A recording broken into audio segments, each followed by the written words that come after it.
পড়ছিলাম ডেস্টিনি, কলমে সুহাসিনী মিমি। পর্ব সংখ্যা 1। কিছুদিন আগে বান্ধবীদের সঙ্গে বাজি ধরে যে লোকটাকে বসে যে মেসেজ করেছিলাম, সেই লোকটাই কিনা বাস্তবে আমার ভাইয়ের একমাত্র সম্বন্ধী বের হলো। তাও আবার যেই সেই মানুষ না, সোজা নেভির লেফটেন্যান্ট কমান্ডার তাজধীর শেখ আজান। ভাবতে পারছিস এখন আমার কি হবে? ভাইয়ের গায়ে হলুদের দিন বান্ধবীরা ট্রুথ অ্যান্ড ডেয়ার খেলতে খেলতেই ওদের কথায় পড়ে আমি লোকটার কাছে মজা করে একের পর এক মেসেজ পাঠিয়েছি।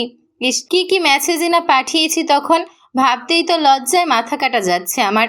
এখন যদি সে লোকটা গিয়ে ওর বোনকে কিংবা আমার ভাইকে সব বলে দেয় আমি কি মেসেজ করেছিলাম, তখন আমার অবস্থা কি হবে বুঝতে পারছিস? প্রিয়ন্তীর কথায় ফোনের ওপাশ থেকে কিছুক্ষণে নীরবতা ভেসে এলো।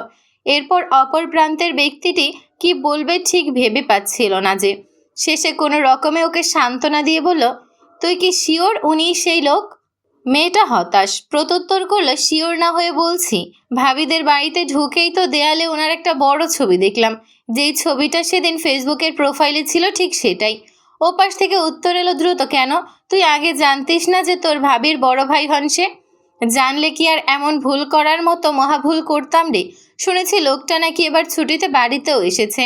যদি আমাকে দেখে চিনে ফেলে আর ভাইয়াকে গিয়ে সব বলে দেয়, তখন আমার কি হবে জানিস? ভাইয়া সবার সামনে আমাকে ধরে ইচ্ছা মতো ঠ্যাঙাবে। আত্মীয় তাত্মীয় মানবে না এক চুলো। আচ্ছা, সে তোকে চিনবে কিভাবে? তোকে তো দেখেনি, তুই তো ফেক আইডি দিয়ে মেসেজ করেছিলি, তাই না?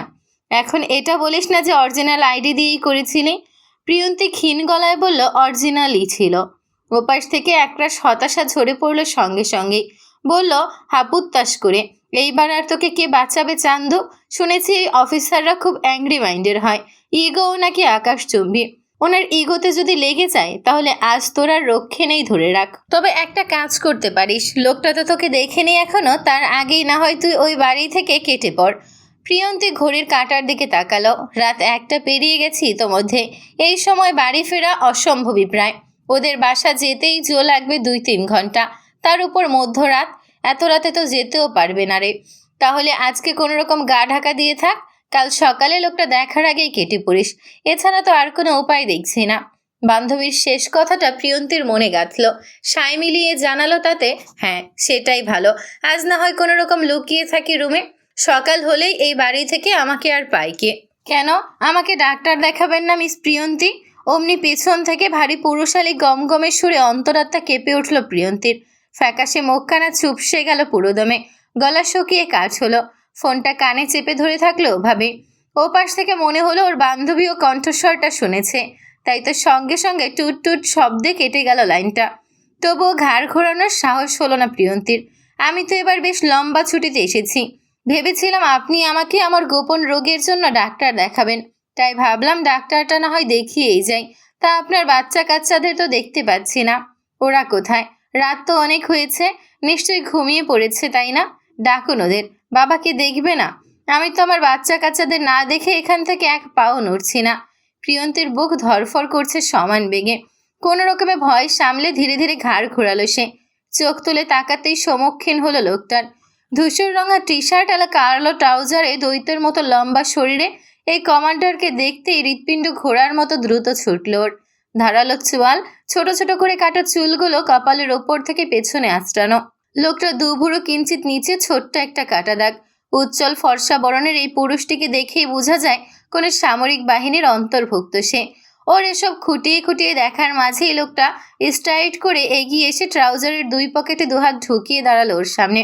এবার বলেন, আমি নাকি বাচ্চাদের খোঁজ খবর তো দূর, ফর্মুলার টাকাটাও পর্যন্ত পাঠাই না। আবার বলেন আমার নাকি শারীরিক দুর্বলতা আছে।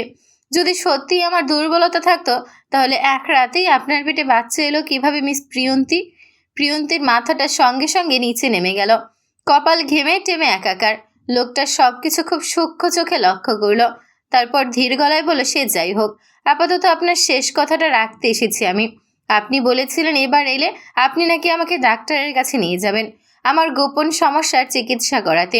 এক পা এগিয়ে এসে নিচু গলায় যোগ করল, তা আমাকে ডাক্তার না দেখিয়ে উল্টো আপনিই তো দেখছি বাড়ি থেকে পালাতে চাইছেন। This is not fair miss Priyanti.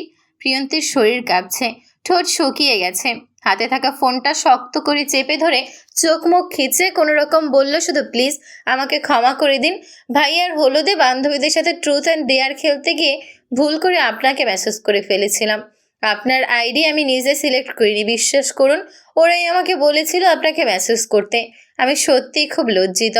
প্রিয়ন্তীর কথায় লোকটা 1 সেকেন্ড চুপ করে থাকলো। চোখ দুটো সরু করে ভালো করে দেখলো ওকে। ঠোঁটের কোণে সূক্ষ্ম হাসি টেনেই বলল, মানে আপনি বলতে চাইছেন দোষটা আপনার না, আপনার বান্ধবীদের? প্রিয়ন্তী ভয়ে মাথা নুইয়ে বলল, জি, আমি সত্যিই খুব লজ্জিত। লোকটা হালকা হেসে এক ধাপ এগোলো কাছে, খুব কাছে, প্রিয়ন্তীর নিঃশ্বাস আটকে যাওয়ার মতো কাছে। লজ্জিত হলে চোখে চোখ রেখে কথা বলতে হয় মিস। এভাবে মাথা নামিয়ে রাখলে তো মনে হয় আপনি আবার অন্য কিছু প্ল্যান করছেন। প্রিয়ন্তী তড়িঘড়ি করে মাথা তুলল, চোখে চোখ পড়তেই আবার নামিয়ে ফেলল দ্রুত। নতমস্তকে উত্তর করলো, না না, কিছু প্ল্যান করছি না আমি। লোকটা ভ্রু তুলল সামান্য, বলল, তাহলে ভয় পাচ্ছেন নাকি আমাকে? জি। আমাকে দেখে? কেন? প্রিয়ন্তী কাপা গলায় বলে, জি মানে আমি আপনার সঙ্গে ওইসব। লোকটা হেসে ফেলল, শব্দ করিয়ে হাসলো। এরপর বলল, ওইসব মানে?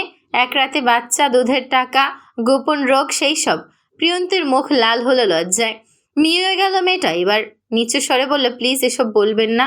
লোকটা ইচ্ছে করে আরও একটু টিজিং টোনে বলল, কেন? তখন তো খুব সাহসী ছিলেন, তাহলে এখন এত ঘাবড়াচ্ছেন কেন? প্রিয়ন্তী খুব করে চাইল এখান থেকে এক দৌড়ে পালাতে, একেবারে লোকটার চক্ষু সীমার বাইরে পালাতে। তবে পা দুটো ওর সঙ্গে বিশ্বাসঘাতকতা করল, কথা শুনল না ওর, জমে রইল জায়গাতেই। বেইমান পা। একজন নেভি কমান্ডারের সঙ্গে এরকম ফান করার জন্য আপনার কি শাস্তি হওয়া চাই বলুন তো? অমনি ফ্যাল ফ্যাল চোখে তাকালো প্রিয়ন্তী, চোখে পানি টলমল করছে ওর। লোকটা যদি সত্যি ওর ভাইকে বলে দেয় তখন কি হবে ভাবতে ওর বুকটা দুমড়ে মুচড়ে আসে ভয়ে। জড়তা মিশ্রিত গলায় টেনে টেনে দুখানা বাক্য বের করে আনে কোনো রকমে, দয়া করে ভাইয়া বা ভাবিকে কিছু জানাবেন না প্লিজ। ওনারা জানলে লজ্জায় আমার মাথা কাটা যাবে, সবাই হাসবে আমাকে নিয়ে, ভাইয়াও খুব রেগে যাবেন। তো আমি কেন আপনার অনুরোধ শুনবো? আমাকে সেসব কথা বলার সময় লজ্জা লজ্জা ফিল হয়নি আপনার? আরও অনেক কিছুই তো বললেন সেদিন, আমার নাকি বেড পারফরমেন্স একদমই যাচ্ছে তাই, ভয়েই নাকি আপনার কাছ থেকে পালিয়েছি আমি। ও গা ঢাকা দিয়েছি। তো এখন তো এসেছি, এই যে দেখুন আপনার সামনেই দাঁড়িয়ে আছি দিব্যি। মেসেজগুলো কিন্তু এখনও আছে, আপনি চাইলে আমি আবার আপনাকে পড়ে শোনাতে পারি। শোনাবো? লজ্জায় দোকান দিয়ে রীতিমতো ধোঁয়া বের হচ্ছে প্রিয়ন্তীর। মনে মনে শপথ করল, এই যাত্রায় এবারের চৌখাট পেরোতে পারলে ইহ জীবনে আর এই বাড়ির অন্তর্মুখী হবে না ও, ভুলেও না। তাই টলমলে চোখে দুহাত জোর করে মিনতি করল, আমার ভুল হয়ে গেছে, আমাকে ছোট বোন মনে করে মাফ করে দিন না প্লিজ। এই যে দিব্যি কেটে বলছে, আমি আর কখনো কোনো দিন কারোর সঙ্গে এমন ইয়ার্কি করব না, ইভেন আর কোনো দিন ট্রুথ অ্যান্ড ডেয়ার গেমসই খেলবো না, প্রমিস। তা তো হবে না। যেখানে আপনি আমার পুরুষত্ব নিয়ে প্রশ্ন ছুড়েছেন, আমাকে কটাক্ষ করেছেন, বিনিময়ে তার পানিশমেন্ট পাবেন না। একজন লেফটেন্যান্ট নেভি কমান্ডারের পুরুষত্ব নিয়ে মজা করার সুবাদে তার শাস্তি স্বরূপ আপনাকে এই আমার সঙ্গে, আপনার ভাষায় এই নিরামিষ পুরুষটার সঙ্গেই সারা জীবন কাটাতে হবে। মিস থেকে মিসেস আজান সিদ্দিক হতে হবে। আমার নামের ট্যাগ লাগিয়ে পুরো একটা জীবন পার করতে হবে আপনার। ট্রাউজারের পকেটে 2 হাত ঢুকিয়ে সামান্য ঝুঁকল তাসধীর, কণ্ঠ খাদে নামিয়ে এক বাক্যে বলল, বউ হবেন আমার এই নিরামিষ পুরুষের, আমিষ বউ।